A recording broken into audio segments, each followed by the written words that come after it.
Hello everyone, मैं हूं विकास और आप सभी का स्वागत है आपके अपने ही प्यारे से चैनल विकासपुरम में। तो आज हम लोग देखने वाले हैं एक्सरसाइज 1.3 का क्वेश्चन नंबर 3 और इसमें हमें ये तीनों संख्या को अपरिमेय साबित करना है। तो शुरू करने से पहले अगर आपने उर्दू वाला वीडियो नहीं देखा है तो उस वीडियो को पहले देख लीजिए। उसको देखने के बाद आपको इसमें कोई दिक्कत नहीं होगी, सारी चीज़ें समझ में आ जाएगी कि अपरिमेय कैसे साबित किया जाता है। तो ऊपर के आई बटन से देख सकते हैं या फिर डिस्क्रिप्शन वाले लिंक से देख सकते हैं। तो चलिए शुरू करते हैं। तो सबसे पहले हम लोग इसको साबित करते हैं अपरिमेय संख्या। तो कैसे साबित करते हैं, तो लिख देंगे 1 नंबर वाला का हम लोग सॉल्व कर रहे हैं। तो इसको अगर अपरिमेय साबित करना है तो सबसे पहले हम लोग इसको कथी मान लेंगे, परिमेय मान लेंगे। तो मान लेंगे माना 1/√2 परिमेय संख्या है, परिमेय संख्या है। तो ये अगर परिमेय संख्या है तो उसको कितना लिख सकते हैं, p/q लिख सकते हैं। क्या कि किसी भी परिमेय संख्या को हम लोग कितना लिखते हैं, p/q। तो 1/√2 हमारा परिमेय अभी के लिए है तो इसको लिख दिया हमने कितना, p/q। अब हम चाहते हैं कि √2 इधर रहे, रूट वाला इधर रहे, बाकी एक उक है इसका गायब हो जाए या फिर इसको उधर ले जाए। तो एगो तरीका है कि इधर पलट देंगे तो ऊपर हो जाएगा √2 और नीचे हो जाएगा 1। तो नीचे से 1 को हटा देते हैं तो इधर पलट के हो जाएगा कितना, √2। तो इधर पलटे तो इधर भी पलटना होगा तो इधर कितना हो जाएगा, q/, हो जाएगा p।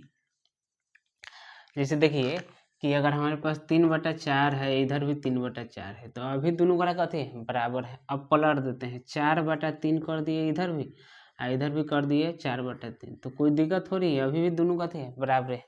वही काम हम लोगों ने यहाँ किया। या फिर दूसरा तरीका भी आप लोग यहाँ कर सकते थे। दूसरा तरीका से 1/√2 था, इधर p/q था, तो तिरछा तिरछी गुना करा दीजिए। तिरछा तिरछी गुना करा देंगे तो ये हो जाएगा q, ये हो जाएगा √2p।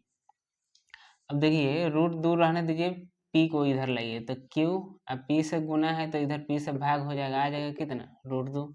इधर इसको इधर भेज देंगे, इसको चाहे ऐसे भी देख लीजिए, ऐसे भी ई वाला बात है, ई वाला बात कहते हैं सेम है, तो ऐसे भी आप बना सकते। अब जरा देखिए कि p/q हमारा कथी रहता है, परिमेय संख्या रहता है। p/q कहने का मतलब 3/4 ही कथी है, p/q है। तो इसको अगर पलट के कर देंगे 4/3 यानी कि q/p, तो ये भी कथी होगा, परिमेय होगा। यहाँ जीरो उरो तो है नहीं कि कोई दिक्कत हो जाएगा। अगर p/q परिमेय है तो q/p भी कथी होगा, परिमेय होगा। तो हम लोग यह बोल सकते हैं कि यहाँ q/p, इसकी बात कर रहे हैं, q/p एक परिमेय संख्या, परिमेय संख्या है। अब देखिए q/p अगर परिमेय है तो ई या ई दोनों के बीच लगा है बराबर, मतलब दोनों कथी है, बराबर है। तो ई अगर परिमेय है तो ई कथी होगा, परिमेय। अभी के हिसाब से, गणित के हिसाब से अगर बराबर लगा हुआ है तो ई अगर हमारा कथी है, परिमेय है, तो ई वाला भी कथी होगा, परिमेय ही होगा। तो कह सकते हैं इसलिए ई परिमेय है तो √2 भी परिमेय संख्या होगा, परिमेय संख्या होगा। लेकिन हम लोग जानते हैं कि √2 कैसी संख्या है, √2 एक अपरिमेय संख्या है। तो यहाँ लिख देंगे लेकिन हम लोग जानते हैं कि, लेकिन हम जानते हैं कि √2 एक अपरिमेय संख्या है, अपरिमेय संख्या है। तो यहाँ कह रहा है कि √2 परिमेय है, यहाँ कह रहा है कि √2 कथी है, अपरिमेय है। तो दोनों बात आपस में मैच नहीं कर रहा है, दोनों में टकराव हो जा रहा है। दोनों में टकराव हो जा रहा है तो इस बात को कथी बोलते हैं, विरोधाभास बोलते हैं। तो लिखेंगे यहाँ विरोधाभास उत्पन्न हो रहा है। यहाँ चाहे इस कथन से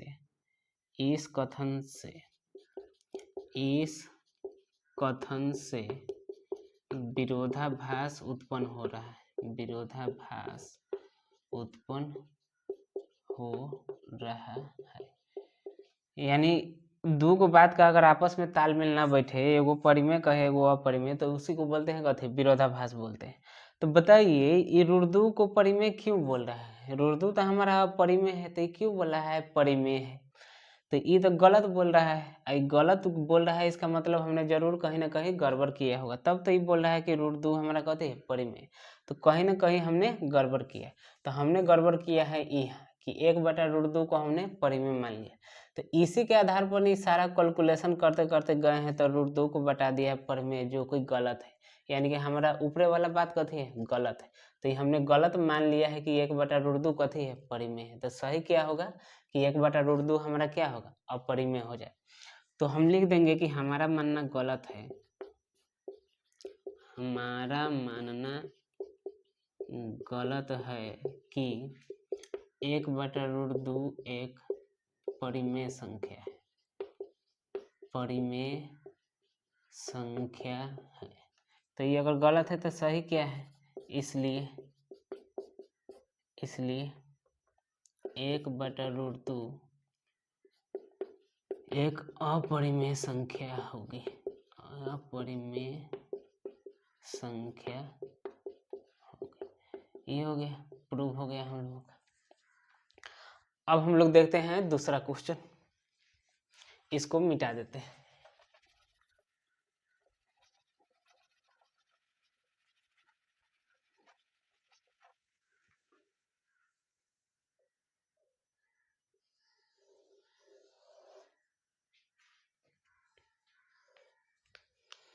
तो दूसरा क्वेश्चन हम लोग बनाते हैं, सेम तरीका है, दूसरा हो चाहे तीसरा क्वेश्चन हो, सब में सेम तरीका लगे। तो दूसरा का हम लोग बनाते हैं, दूसरा का सॉल्यूशन निकालते हैं। अब इसको साबित करना है अपरिमेय, तो मान लेंगे परिमेय।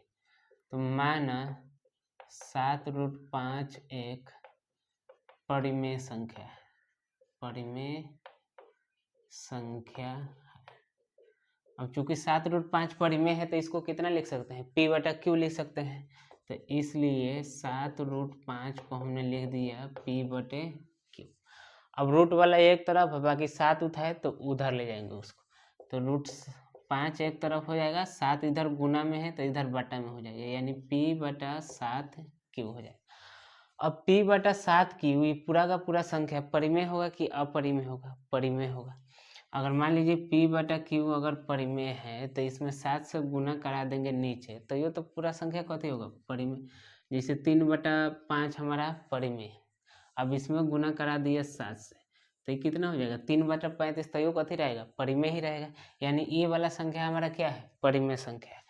तो यहाँ p/7q एक परिमेय संख्या है, परिमेय संख्या है।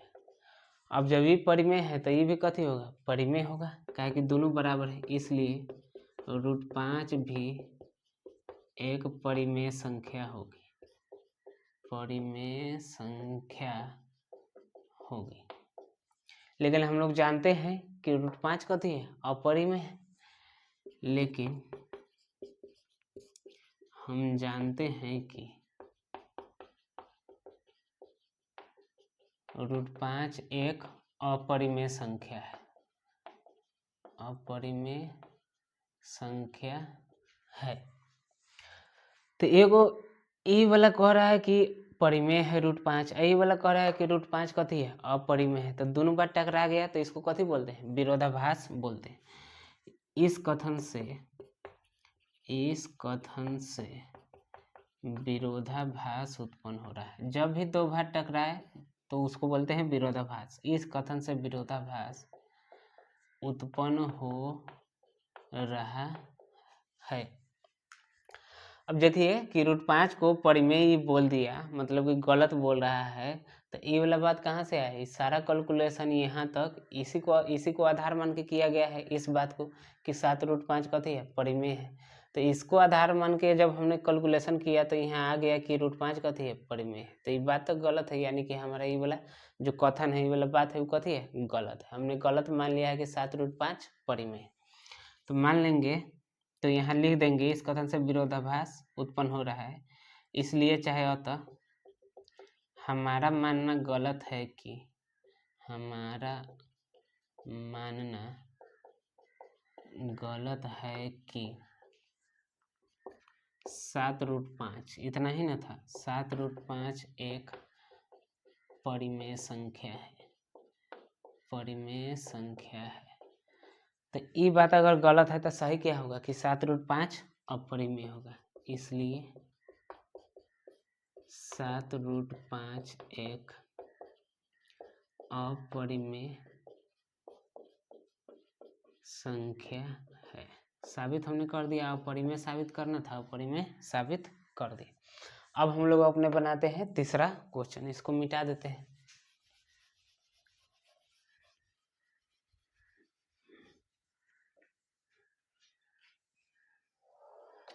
तीसरा क्वेश्चन में कितना है, 6 + √2 है, इसको अपरिमेय साबित करना है तीसरा में। तो अपरिमेय साबित करना है तो इसको कथी मान लेंगे, परिमेय मान लेंगे। तो मान लेंगे, माना 6 + √2 एक परिमेय संख्या है, परिमेय संख्या है। और जब ये परिमेय है तो इसको कितना लिख सकते हैं, P/Q लिख सकते हैं। इसलिए 6 + √2 को हमने लिख दिया P/Q। रूट वाला इधर रहेगा, बाकी 6 है तो 6 को ले जाएंगे उधर, तो √2 बराबर हो जाएगा P/Q, प्लस 6 है तो इधर जाके -6। तो √2 बराबर बटा पर का अगर घटाव करें तो P का P, माइनस है तो माइनस, ये गुना होकर हो जाएगा 6Q और नीचे हो जाएगा Q। अब बताइए सारा संख्या हमारा कथी होगा, परिमेय होगा, काहे कि यहाँ पर P है, Q है, 6 है, ये तीनों को चीज़ है, P Q Q और कथी 6। इनमें से कोनो रूट वाला नहीं है, जिसको P या Q बोलते हैं तो उनमें से कोनो रूट वाला थोड़ी रहता है, कोनो नहीं रहता है। तो तीनों में से कोनो रूट वाला नहीं है, तो ये तीनों के बीच गुना करे, घटाव करे, भाग करे, कुछ भी करे तो बिना रूटे वाला आएगा। ये कहने का मतलब कथी, अब बिना रूट वाला आएगा तो उसको कथी बोलेंगे, परिमेय बोलेंगे। तो ई वाला हमारा कथी आएगा, परिमेय, चाहे कुछ भी कर ले कथी आएगा, परिमेय ही आएगा। तो बोल सकते हैं कि यहाँ P है वाला संख्या P - 6Q/Q एक परिमेय संख्या है, परिमेय संख्या है। इसलिए अगर ई परिमेय है तो दोनों बराबरे है, तो ई वाला भी कथी होगा, परिमेय होगा। इसलिए √2 भी अभी के लिए परिमेय, √2 भी परिमेय संख्या होगी। लेकिन हम लोग जानते हैं कि √2 हमारा कथी है, अपरिमेय संख्या है। लेकिन हम जानते हैं कि √2 एक अपरिमेय संख्या है। अब यहाँ देखिए √2 को ही कह रहा है परिमेय और वही √2 को ही कह रहा है अपरिमेय, तो दोनों बात आपस में मैचे नहीं कर रहा है, तो इसको कथी बोलें कि विरोधाभास उत्पन्न हो रहा है। यहाँ विरोधाभास उत्पन्न हो रहा है, या फिर इस कथन से विरोधाभास उत्पन्न हो रहा है। विरोधाभास उत्पन्न हो रहा है तो दो तरह के बात आया, कहा कि हमने ऊपर कथी किया है, गलत किया है, तब तो ये गलत बात आ गया ही, अब तो हमने यहाँ ही गलत किया है। तो यहाँ लिख देंगे कि अतः हमारा मानना गलत है, हमारा मानना गलत है कि 6 + √2 एक परिमेय संख्या है, परिमेय संख्या है। तो सही क्या होगा, सही होगा कि 6 + √2 कथी है, अपरिमेय। इसलिए 6 + √2 एक अपरिमेय संख्या है, हमने साबित कर दिया। तो यहाँ पर हमारा खत्म होता है एक्सरसाइज 1.3। अब हम लोग मिलेंगे अगले वीडियो में एक्सरसाइज 1.4 का इंट्रोडक्शन के साथ, जिसमें दशमलव प्रसार के बारे में पढ़ना है। तब तक के लिए आप अपना ख्याल रखें और अपने पढ़ाई का भी ख्याल रखें। धन्यवाद।